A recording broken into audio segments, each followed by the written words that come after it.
What makes a good character?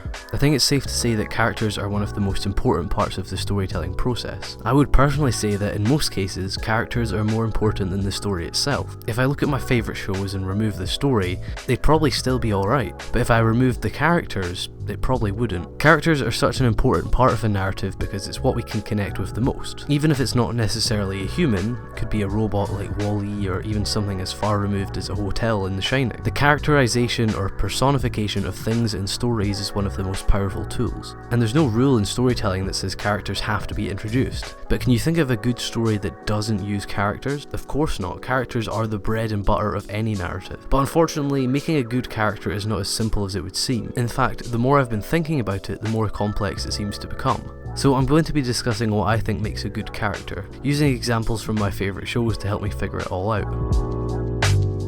One of the most common elements people use when discussing a story is character development, the development or progression of a character throughout a story. This is hailed as a positive quality in storytelling, and so it should be. Witnessing something change over the course of time mirrors life perfectly, and it can be one of the most powerful tools. I'd say one of the best examples of this would be Shirley from Akage no An. Over the course of the 50 episodes we spend with her, we see Anne grow up. Using her experiences as landmarks in her development, we actively watch her grow and learn, essentially witnessing her become Anne. By the end of the series, we're not only attached to Anne as a character, but we can look back at older moments and feel as if years have actually passed. This produced one of the most powerful narratives I've ever experienced, and this is called coming of age. It's especially effective because it resonates with one of the most emotional aspects of life, the passing of time.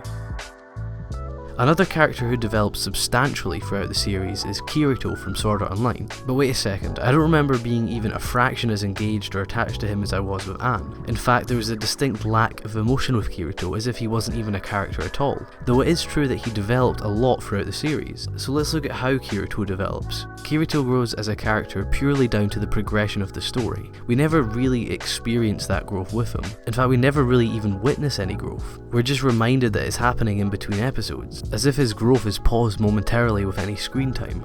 Without any meaning to the growth, it's worthless to us as a viewer. We need to watch the development of a character for it to work. If not, then it's essentially just presenting a viewer with a slightly different character each episode.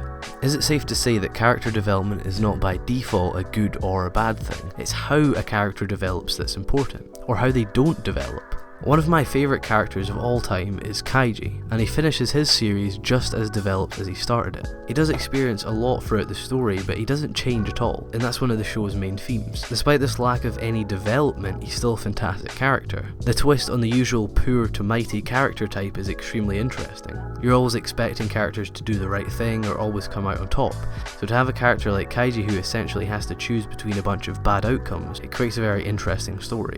Sometimes failure is a more human characteristic, so to say character development is essential for a good character probably isn't right, but using development or non-development in an interesting way is certainly a good trait to have in a character.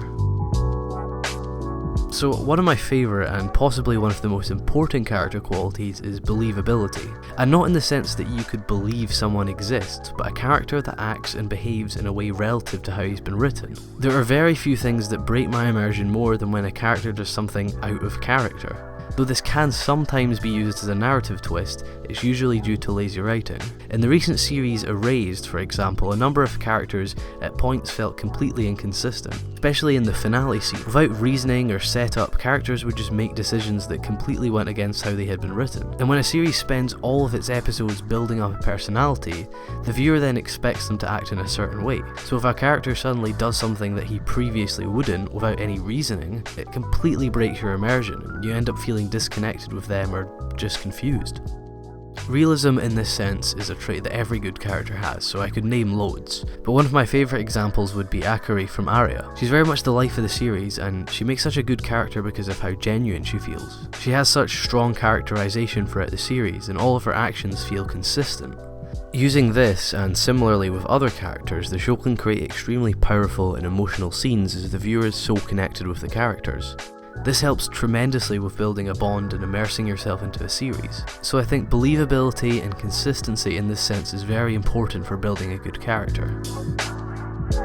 Let's talk a little bit about character archetypes as well, or more specifically the classic good guy, bad guy story. It always stuns me that so many narratives these days still use this template. Sure, it works and it works effectively, but unless you're doing something incredibly unique with it, it's just so restricting. The reason a lot of movies use them these days, like superhero movies or kids movies, is because it saves the story time in having to explain who's who. You can establish with the simple use of colour who's the good guy and who's a bad guy. And of course there are some fantastic classic bad guys. The Laughing Man from Standalone Complex, for instance, is written for a lot of the series as a classic bad guy, and it works very well in that case. Or Johan from Monster. He's possibly the most evil bad guy character I've ever seen, but he's so compelling and he's a fantastic narrative pillar for the series. But whenever a narrative throws this template out of the window, I instantly feel more interest in what the story has to tell. At the end of the day, fairy tale bad guys or good guys just don't exist. Everyone has good and bad qualities. Two characters that encapsulate this so perfectly would be Yang and Reinhard from Legend of the Galactic Heroes, possibly the two most renowned characters in the medium, and they're quite possibly the best characters I've ever experienced.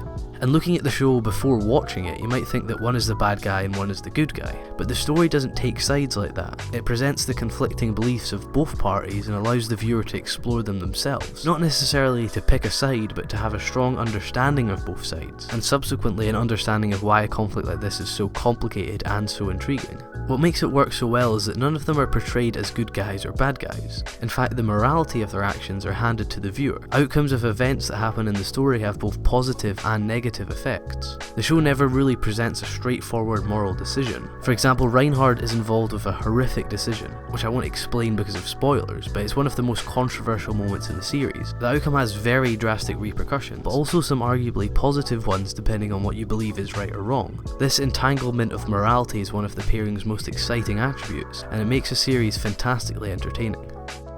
As I mentioned, sometimes it is effective to stick to traditional archetypes like Johan from Monster, but in some cases it just never works. When characters are used as narrative tools or comedic relief or just straight up fan service, they lose their purpose as a character and become completely dehumanized. For example, a character being killed off for no other reason than to progress the plot or to give a protagonist a reason not to die. It's always so obvious when characters are set up as narrative tools, and it can become so distracting. If done subtly, it's not too bad of a deal, but it can really be one of the worst archetypes. So we've said a lot about main characters, but they don't just stand on their own. They have a very strong reliance on the rest of the series to work. Sometimes a character has to work with a narrative to shine, so it's important to consider this and not to critique a character as a standalone entity.